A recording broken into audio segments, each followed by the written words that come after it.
आपण पाहत आहे police news point. Police news पॉईंटमध्ये आपला हार्दिक स्वागत आहे. चला बघू आजच्या घडामोडी.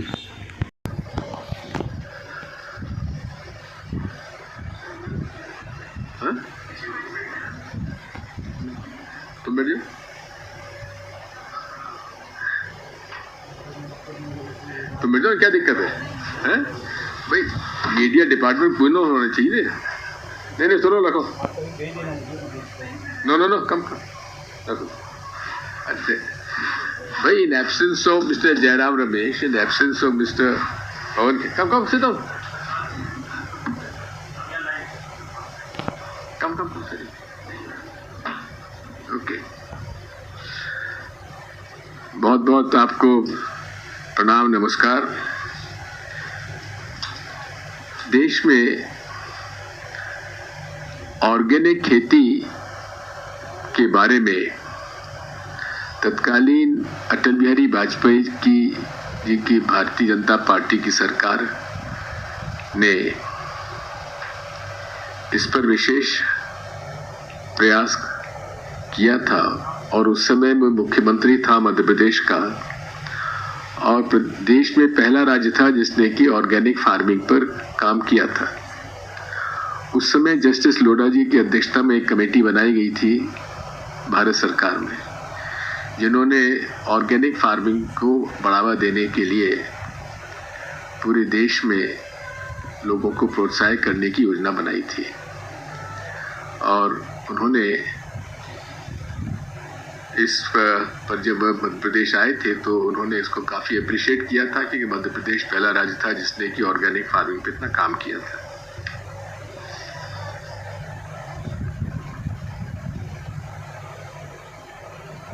अब उस समय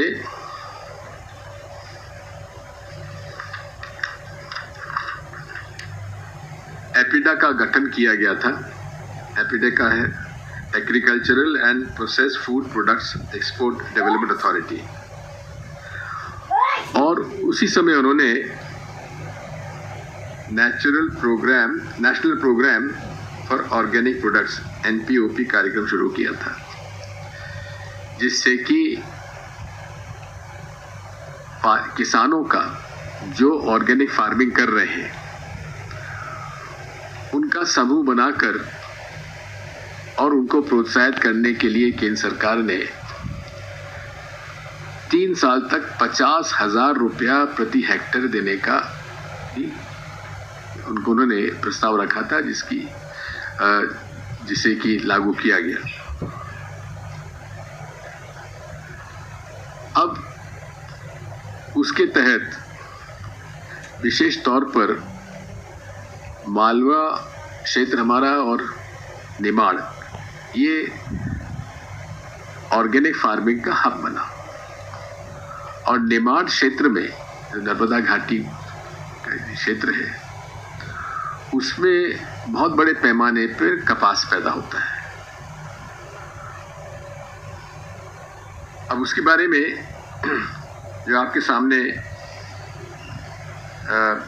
please go back to the first slide.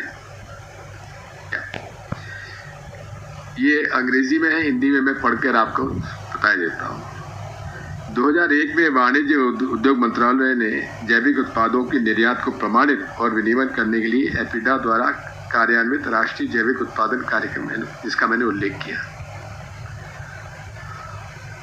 और इस ढांचे के अंतर्गत NPOP उन प्रमाणन, क्योंकि सर्टिफिकेशन बहुत इम्पोर्टेंट है इसमें, क्योंकि पूरे विश्व में जो organic agriculture product, food product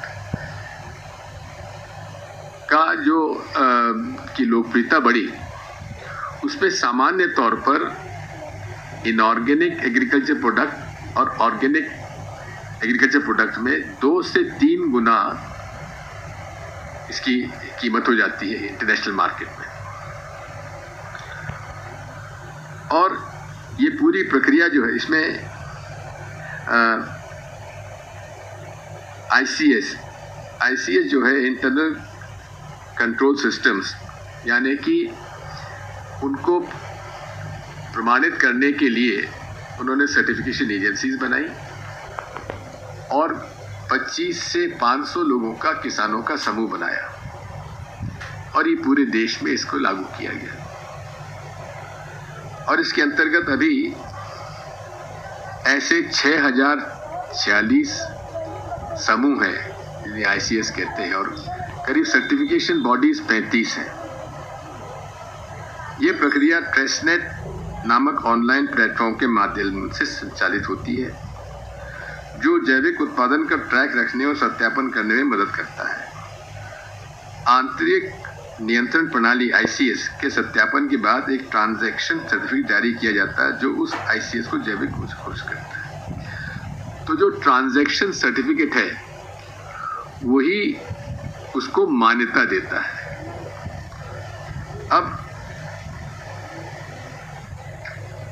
इसमें समस्या क्या है? अधिकांश ICS के अंतर्गत सूचीबद्ध अधिकांश किसान न तो जैविक कपास उगा रहे हैं और न ही उन्हें इस प्रणाली में शामिल होने की जानकारी है, उनको जानकारी नहीं है। इसका मतलब है कि ICS समूह ने लेन देन प्रमाण पत्र प्राप्त करने के लिए किसानों के नाम से गलत तरीके से शामिल किए हुए हैं। यानी कि जो व्यापारी है स्थानीय लोगों से मिलकर उन्होंने असत्य प्रमाणीकरण का एक धंधा शुरू किया और बड़े पैमाने पर ये ट्रांसफर सर्टिफिकेट लेके और उसे अंतर्राष्ट्रीय मार्केट में वे बेच देते थे, जिसकी क्योंकि भारत आज पूरे विश्व में ऑर्गेनिक फार्मिंग सबसे ज़्यादा की बात है और प्रोडक्ट की प्रोडक्शन भी है। सेकंड